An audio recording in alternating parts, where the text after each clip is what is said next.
Good morning, and welcome to your AI Daily Press morning podcast for December 7, 2025. I'm your host, Walter.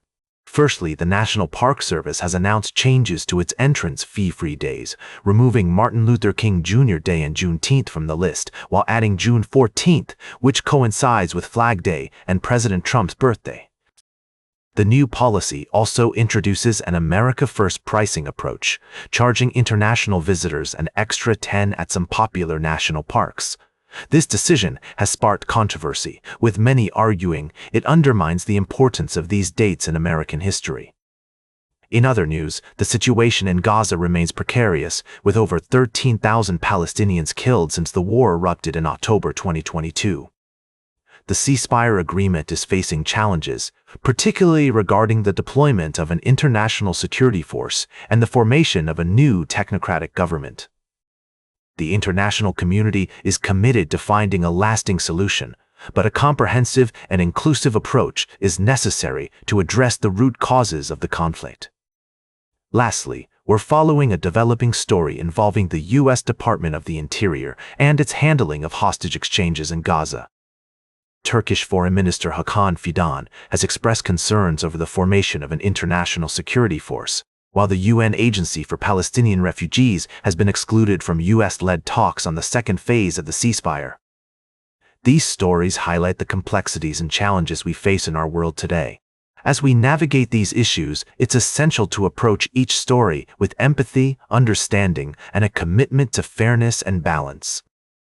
We'll continue to provide updates and in-depth analysis on these developing stories, and remember, as we always say, the truth is not for all men, but only for those who seek it. Now for the latest in social and cultural news, here is Barbara Waters. You, Walter, and then shall know what's right now. Firstly, in Ukraine, the situation has escalated with a barrage of Russian strikes, leaving at least 8 people dead and widespread destruction. The attacks have been condemned by Ukrainian President Volodymyr Zelensky as a deliberate attempt to inflict suffering on millions of Ukrainians. Diplomatic talks are ongoing, with Western officials warning that Russia's winter strategy is aimed at breaking Ukrainian morale. In related news, the Greek government has faced criticism for its handling of migrant arrivals, particularly on the island of Crete, where the suspension of asylum hearings for migrants arriving from Libya has raised concerns about the country's commitment to upholding international human rights law. Meanwhile, in Hong Kong, the city is mourning its deadliest fire in decades after a devastating blaze at the Wong Fuk Court housing estate left at least 40 people dead and thousands displaced. An investigation is underway, with preliminary findings suggesting that highly flammable materials used during renovations may have contributed to the rapid spread of the flames. These stories are developing, and we will continue to bring you updates and analysis throughout the day. For now, our thoughts are with the families and loved ones of those who have lost their lives in these tragic events. Now, for the latest in business and finance, here is Louis Riskweiser. Thank you, Barbara. Firstly, we took a closer look at 2 prominent companies, Metaplanet and Strategy, which have been impacted by the cryptocurrency market's unpredictability. The Bitcoin treasury boom has turned into a bust, leaving these companies with significant unrealized losses. This story serves as a reminder of the importance of caution and preparedness in the ever-changing cryptocurrency market. In other news, we examined the Federal Reserve's decision to cut interest rates, despite some dissent among policymakers. The move aims to bolster the U.S. economy amid slowing global growth and trade tensions. We also discussed how this decision may have significant implications for financial markets, leading to potential lower borrowing costs for consumers. Lastly, we touched on the performance of companies like Nakamoto, Semler Scientific, and Metaplanet, which raised capital to buy Bitcoin but are now facing massive unrealized losses. The digital asset treasury model is breaking apart, and investors have lost confidence in this approach. We'll continue to monitor these developments and provide you with updates as more information becomes available. Now for the latest in science and technology, here is Carl Starman. Thank you, Louis. Firstly, in the world of space exploration, SpaceX is pushing the boundaries once again with a potential IPO that could make it one of the largest public companies globally. This development has sparked excitement and curiosity about the future of space travel and innovation. Secondly, in a remarkable breakthrough, advances in DNA technology have led to the identification of a suspect in the 1996 murder of Danny Houchins in Montana. After nearly 2.5 decades, justice is finally being served thanks to the tireless efforts of her family and investigators. This case highlights the power of perseverance and the importance of seeking justice for victims and their families. Lastly, renowned investor Carson Block has thrown his weight behind Snowline Gold, a Vancouver-based gold exploration and development company. With promising projects in the Yukon Territory and a strategic position in one of North America's most underexplored mining regions, Snowline Gold is gaining traction among investors and industry experts. However, caution is advised due to its high valuation and inherent risks associated with gold exploration and development. These stories represent significant developments in their respective fields, from space exploration to justice and finance. We'll continue to monitor these situations and provide updates as more information becomes available. Now for the latest in sports, here is Howard Closewell. Thank you, Carl. We've got a thrilling lineup of sports news to kick off your day. First off, we're coming down to the wire in college football with the Big Ten championship on the line. Our latest article asks, can Indiana pull off the upset and claim the title against favored Ohio State? Tune in tonight at 8 p.m. ET on Fox to find out. In college basketball, the Duke Blue Devils proved their mettle with a nail-biting win over Michigan State. Freshman sensation Cameron Boozer led the charge, showcasing his incredible skill set and cementing Duke's position as one of the top teams in the nation. And finally, in Olympic hockey news, fans and experts are abuzz with debate over the projected rosters for Team USA and Team Canada.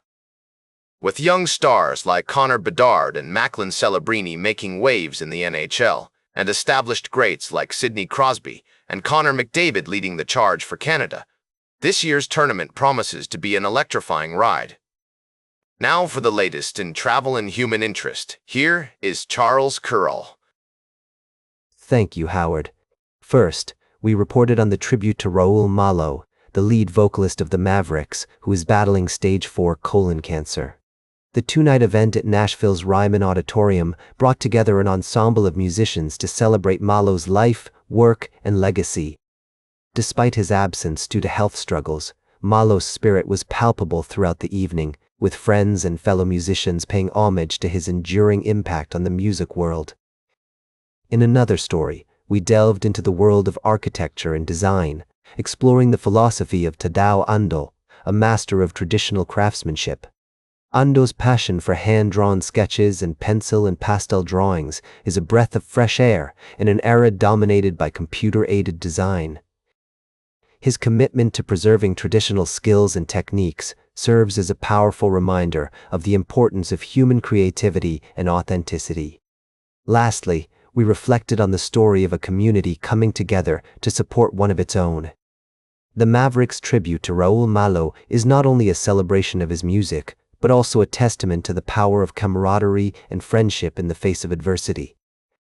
As we navigate the complexities of our modern world, these stories remind us of the importance of staying grounded, connected to our surroundings, and supportive of one another.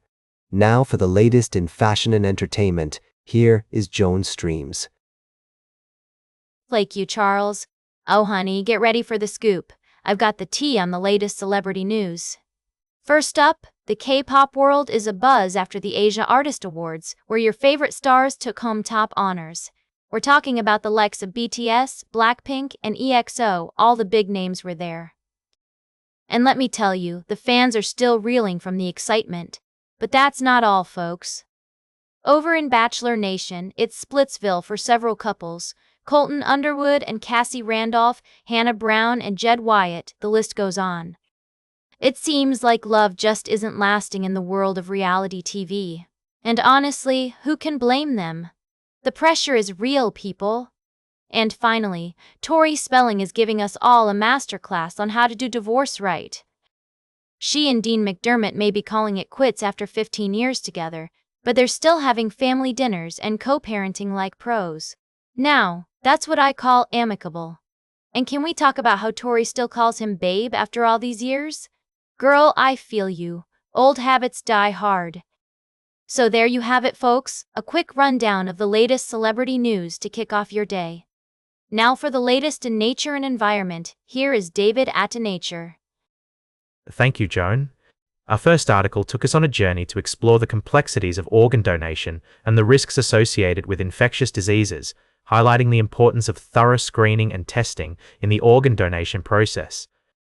Next, we delved into a remarkable story that showcased the importance of compassion, kindness, and community during the holiday season, as President Catherine Connolly hosted the Christmas tree lighting ceremony at Auras and Uwakdarayan, reminding us of the values that bring us together as a community.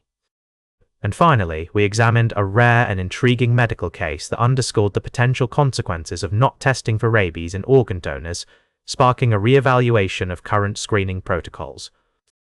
These stories remind us of the intricate relationships between human health, animal-borne diseases, and the complex systems that govern our world. As we move forward, it's crucial that we prioritize transparency, awareness, and collaboration to ensure the safest possible outcomes for patients and their families. We'll continue to bring you in-depth analysis and thought-provoking discussions on the topics that matter most. Have a great day. And that completes our morning podcast for today. Thank you for listening. Until this evening, I'm David Attenacher for AI Daily Press, the world's most unbiased news source.